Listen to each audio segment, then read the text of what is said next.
going to be built in Saudi Arabia, which looks like a part of a science fiction movie. A futuristic city which is designed in a line, a 170 kilometers long line. This line is 500 meters tall, taller than the Eiffel Tower.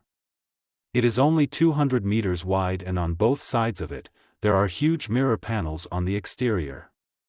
It will have greenery and a lot of futuristic technologies.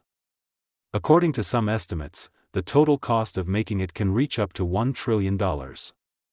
And Saudi Arabia claims that by 2045, the city can be ready. Is it really possible? What are the benefits and disadvantages of this design? And what impact will such a mega project have on the rest of the world? You will know all this in today's video. Whenever Saudi Arabia is mentioned, two things come to mind first: desert and oil.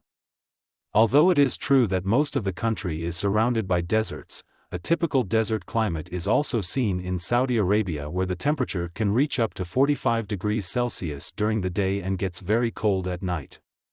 But apart from this, Saudi is a very diverse country geographically.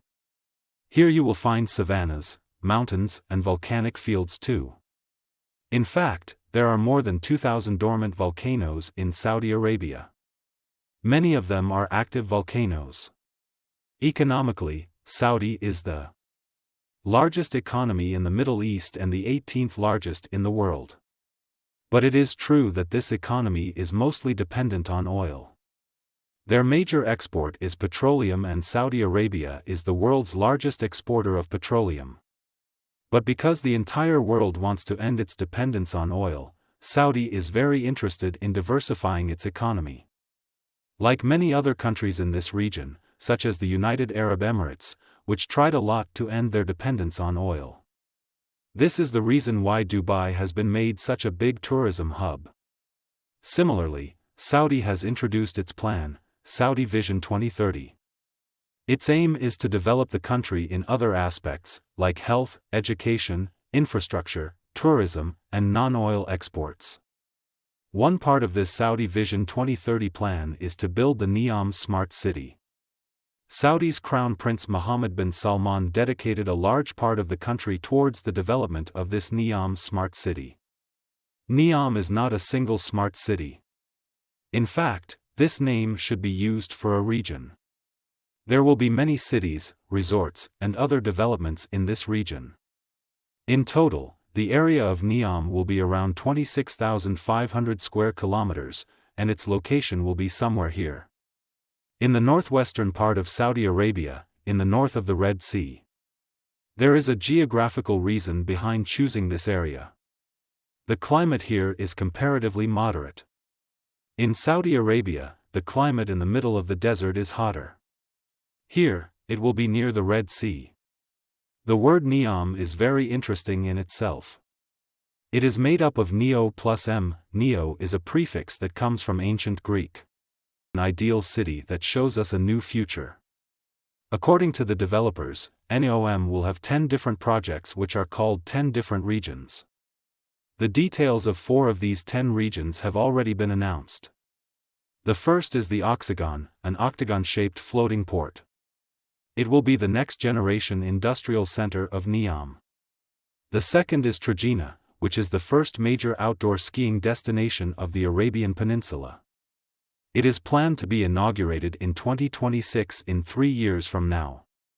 Not only that, this area has already won the bid to host the Asian Winter Games in 2029. This will be located on one of the highest mountain ranges in Saudi Arabia, where the temperature actually goes down to 0 degrees Celsius in the winter. But still, it is said that the snow used here will be man-made, because naturally, it doesn't snow that much here. Third is Sandala, a luxury resort complex located outside the city coast. Around 2,400 people can be hosted here. This will be a luxury island spread over 840,000 square meters with a lot of things to do. It will be the first part of the NEOM project to be open to the public, as its opening date was announced to be next year in 2024. Then comes our fourth and most unbelievable project, The Line. The Line was announced on the 10th of January 2021, and a lot of people had doubts on whether or not it would be built, if it was just a figment of the imagination. But at this point in time, its construction has already started, even though there were considerable doubts about whether the technologies to make it happen exists or not.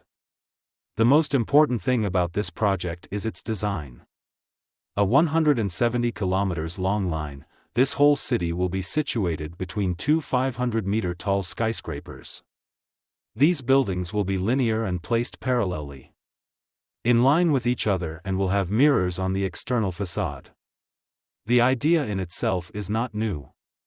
Similar ideas were proposed in the 18th and mid-19th, although no one had the resources or the money to implement this idea.